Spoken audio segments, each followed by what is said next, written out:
আমরা চাই এই স্বরাষ্ট্র উপদেষ্টা, এই ব্যর্থ স্বরাষ্ট্র উপদেষ্টার তার ক্ষমতায় থাকার কোনো অধিকার নেই, তাকে অবিলম্বে পদত্যাগ করা উচিত এবং চট্টগ্রাম বিশ্ববিদ্যালয়ে যে ঘটনাটা ঘটলো সেখানকার যে প্রক্টর, সেই প্রক্টরকে অবিলম্বে এখানে পদত্যাগ করা উচিত এবং যেই ঘটনাগুলো এই সময় ঘটেছে, যে ধর্ষণের, যে নির্যাতনের, তাদেরকে আইডেন্টিফাই করে অবিলম্বে বিচারের কাঠগড়ায় দাঁড় করানো উচিত এবং যথাযথ শাস্তি দেওয়া উচিত।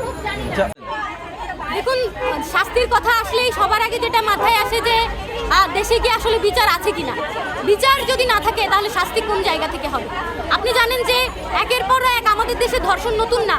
এর আগে করোনার সময় কিন্তু আপনারা জানেন একটা বড় মুভমেন্ট হয়েছিল, ধর্ষণ বিরোধী মুভমেন্ট। সেই মুভমেন্টেও কিন্তু নারীরা রাস্তায় নেমে এসেছিল, বলেছিল যে ধর্ষণ তারা মানে না। করোনা কালেও এরকম ধর্ষণ অনেক বেড়ে গিয়েছিল, কারণ সেই সময় কোনো আইন শৃঙ্খলা বাহিনী এরকম ছিল না করোনা অবস্থায়।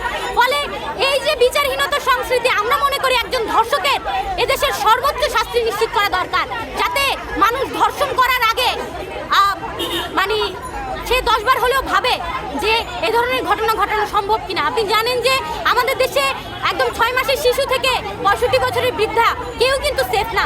ফলে এই যে কেউই কারো কাছে সেফ না, এই যে পুরুষতান্ত্রিক অর্থনৈতিক যে ব্যবস্থা, এই ব্যবস্থার কারণে যে নারীদের প্রতি যে সমাজের দৃষ্টিভঙ্গি তৈরি হচ্ছে, এর মধ্য দিয়ে কিন্তু ধর্ষক হচ্ছে। ধর্ষক কিন্তু এমনি এমনি তৈরি হয় না।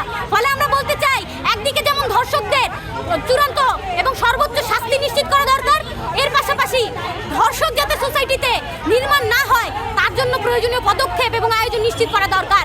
আপনারা জানেন যে আমাদের দেশে কিভাবে পর্নোগ্রাফির অবাধ বিস্তার, আমরা বলতে চাই এগুলো বন্ধ করা দরকার। আপনি জানেন আমাদের দেশে বিজ্ঞাপনে পণ্যে নারীদেরকে যেভাবে প্রেজেন্ট করা হয়, আমরা বলতে চাই এর মধ্য দিয়ে আসলে ধর্ষক নির্মাণ হয়। ফলে একদিকে যেমন আমরা শাস্তির ব্যবস্থা করব, তার পাশাপাশি এই যে সামাজিক যে আয়োজনগুলোর জন্য ধর্ষক গড়ে উঠছে, সেই আয়োজনগুলোকে ধ্বংস করতে হবে এবং সুস্থ আয়োজন গড়ে তুলতে হবে, যাতে এই ধর্ষকদের প্রতিহত করা যায়। সামাজিক প্রতিরোধ গড়ে তুলতে হবে, যাতে করে নারীরা বাসে, ট্রামে, ক্যাম্পাসে, মাদ্রাসায়, স্কুলে সব জায়গায় সেফ নিরাপদভাবে চলতে পারে। এই সরকারকে